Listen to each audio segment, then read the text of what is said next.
গল্পটি এমন একটি গ্রামের যেখানে জঙ্গলে ঘেরা থাকার কারণে মানুষ কখনো গ্রামের বাইরে পা রাখে না। আর এই গ্রামবাসীরা লাল রঙকে এতটাই ভয় পায় যে সেটাকে দেখা মাত্র মাটি চাপা দিয়ে দিত, কারণ সেই জঙ্গলে রাক্ষস বসবাস করত, যারা লাল রঙের সামান্য অংশ দেখলেই তাদের উপর আক্রমণ করে। আর এই গ্রামের একটি অন্ধ মেয়ে তার বয়ফ্রেন্ড অসুস্থ হওয়ার কারণে ঔষধের দরকার ছিল, তাই তাকে বাঁচাতে সে বেরিয়ে পড়ে। তাকে ঘন জঙ্গল পার করে যেতে হবে এবং রাক্ষস তাকে দেখে ফেলে। এরপর সে কি পারবে তার ভালোবাসা মানুষের জন্য ঔষধ নিয়ে বেঁচে ফিরতে, সেটা দেখব আজকের গল্পে। গল্পটা ভালো লাগলে প্লিজ একটা লাইক করে শেয়ার করে দিবেন। চলুন তাহলে শুরু করি। মুভির শুরুতে আমরা পেনসিলভানিয়া নামের একটি গ্রামকে দেখি। এটা ছিল একটি ঘন জঙ্গলের মাঝখানে। এই গ্রামটি দেখতে খুব সুন্দর ছিল, কিন্তু গ্রামের লোকেরা সবসময় মৃত্যুর ছায়াতে বসবাস করত এবং গ্রামটি উঁচু দেয়াল দিয়ে ঘেরা এবং একটি ওয়াচ টাওয়ারও ছিল, যেখানে সর্বদা কেউ না কেউ পাহারা দিত। এখানে সবচেয়ে গুরুত্বপূর্ণ নিয়ম হলো এই গ্রামের কেউ গ্রামের সীমানা অতিক্রম করবে না। বলা হয় যে এটি করলে তাদের জীবন বিপন্ন হতে পারে। আসলে গ্রামটিকে ঘিরে একটি ঘন জঙ্গল রয়েছে, যেখানে ভয়ঙ্কর রাক্ষসরা বসবাস করে।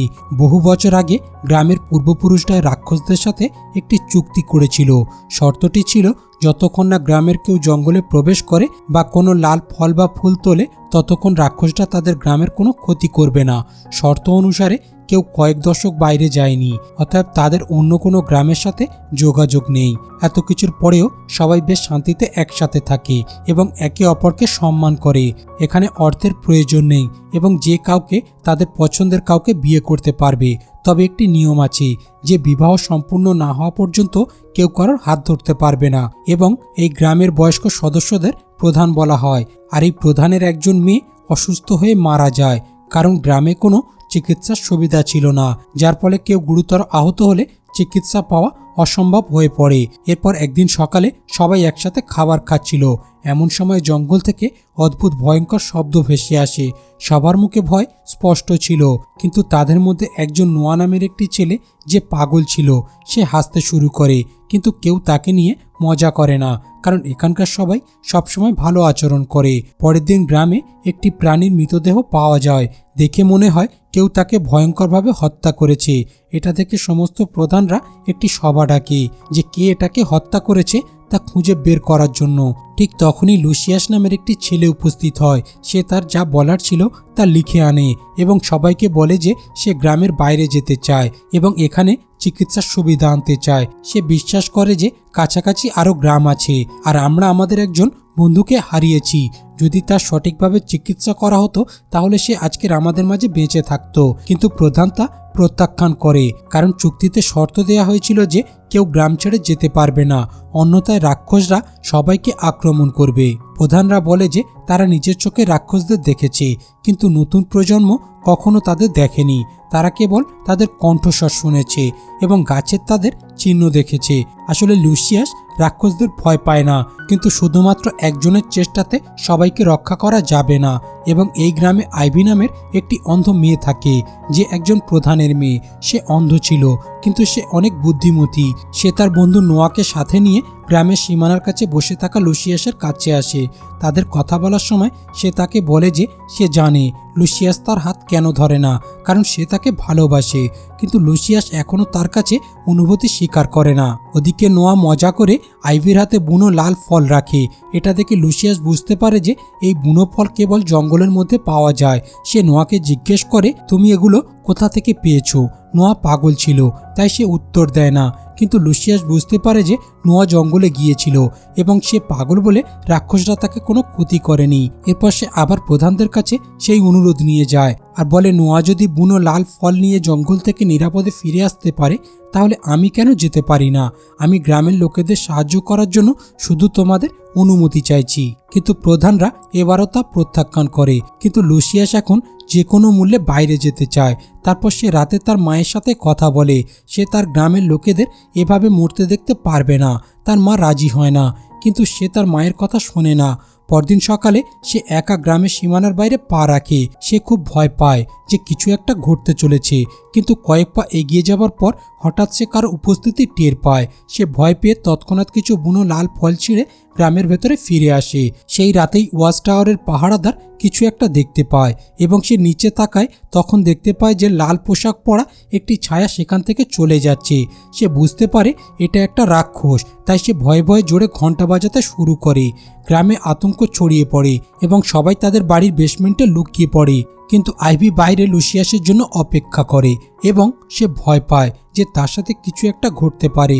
ঠিক তখনই রাক্ষসের গর্জন শুনতে পায়, কিন্তু সে নড়ে না। যখন রাক্ষস তার কাছে পৌঁছতে যাবে তখন লুসিয়াস এসে তাকে দ্রুত বেসমেন্টে নিয়ে যায়। এরপর তারা সারা রাত ধরে ভয়ঙ্কর শব্দ শুনতে পায় এবং ভয় পেয়ে ভেতরে থাকে। পরদিন সকালে গ্রামবাসীরা দেখতে পায় যে প্রতিটি দরজায় লাল রং দিয়ে চিহ্নিত করা হয়েছে এবং এটি স্পষ্টভাবে ইঙ্গিত দেয় যে চুক্তি ভঙ্গ করা হয়েছে এবং রাক্ষস গ্রামকে সতর্ক করেছে। পুরো গ্রাম জড়ো হয়ে যায়।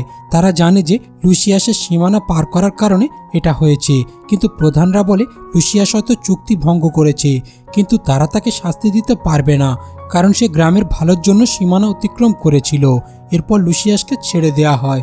কেবল বলা হয় যে দ্বিতীয়বার যেন এই ভুলটা না করা হয়। এরপর আইভির বোনের বিয়ে হওয়ার কারণে গ্রামের পরিবেশ শান্ত হয়ে যায়।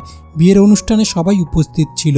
পুরো গ্রাম আনন্দে ভরে ওঠে এবং বিয়ের অনুষ্ঠান খুব ভালোভাবেই সম্পূর্ণ হয়। কিন্তু বিয়ে শেষ হওয়ার পর লোকেরা তাদের বাড়ি ফিরে আসার সাথে সাথেই তারা দেখে যে কেউ প্রতিটি বাড়ির বাইরে মৃত প্রাণী ঝুলিয়ে রেখেছে।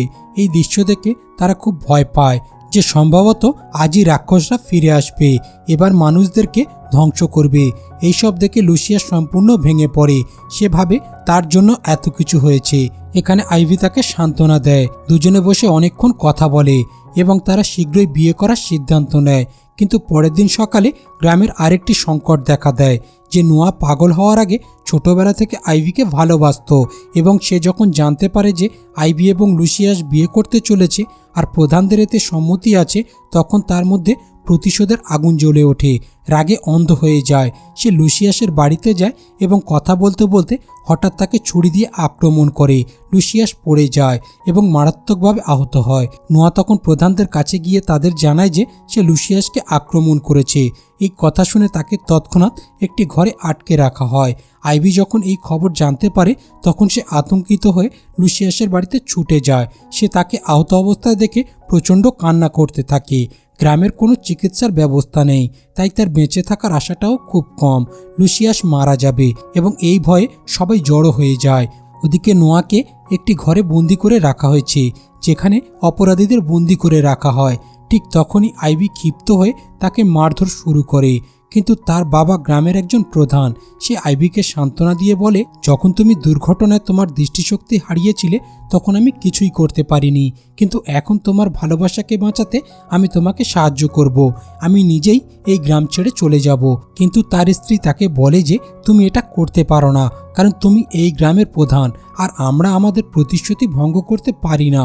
এইসবের মাঝে আইভি চুপি চুপি একা জঙ্গল পার করে লুসিয়াসের জন্য কোনো না কোনোভাবে চিকিৎসা নিয়ে আসার সিদ্ধান্ত নেয়। কিন্তু প্রধান তার মেয়েকে বাধা দেয় না এবং সমস্ত প্রধানদের বিরুদ্ধে গিয়ে সে তার মেয়ের ভালোবাসার কারণে তাকে অনুমতি দিয়ে দেয়। কিন্তু এই ভয়ঙ্কর যাত্রাটা শুরু করার আগে সে তাকে একটি গোপন কথা বলে। সে প্রথমে তার কাছ থেকে একটি প্রতিশ্রুতি নেয় যে এটি গোপন বিষয় এবং তোমার মৃত্যু হলেও এ কথা কাউকে বলা যাবে না। তারপর সে তাকে একটি গোপন কক্ষে নিয়ে যায় এবং বলে যে রাক্ষস সম্পর্কে ভৌতিক গল্পগুলো সব মিথ্যা। আসলে এখানে কোনো রাক্ষস নেই। আমরা প্রধানরা এই লাল পোশাক পরে ওই জঙ্গলে যাই যাতে কেউ গ্রাম ছেড়ে না যায়। তার বাবা বলে যে গ্রাম ছেড়ে যাওয়ার সাথে সাথেই তোমার টাকা বা মূল্যবান জিনিসপত্রের প্রয়োজন হবে।